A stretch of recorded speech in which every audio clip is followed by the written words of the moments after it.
Hi friends, இன்னைக்கு நாங்கள் எங்கே வந்திருக்கோம்னா ஸ்ரீ பள்ளிகொண்டேஸ்வரர் கோயிலுக்கு தாங்க.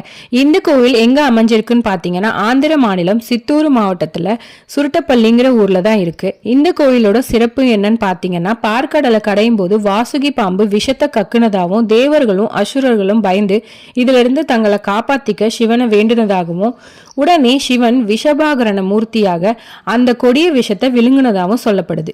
இதை பார்த்து பயந்து பார்வதி தேவி சிவனை தன் மடியில கிடத்தி அவர் வாயில இருந்த விஷத்தையும் கழுத்தை விட்டு போகாத மாதிரி செஞ்சாங்க. சிவன் பார்வதி மடியில தலை வைத்து சயன கோலத்துல காட்சி அளித்ததுனால இந்த கோயில் பள்ளிகொண்டேஸ்வரன் அழைக்கப்படுது. பரந்தாமன் போலவே பரமேஸ்வரனும் பள்ளி கொண்ட ஒரே கோயில் இதுதான். அது மட்டும் இல்லாம இந்த கோயில்ல தர்ச்சனாமூர்த்தி தன் மனைவி தாராவுடனும் இருக்கிறாரு.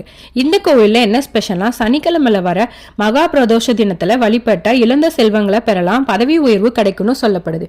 இந்த வீடியோ உங்களுக்கு பிடிச்சிருந்தா சப்ஸ்கிரைப் பண்ணுங்க. டாடா பாய்.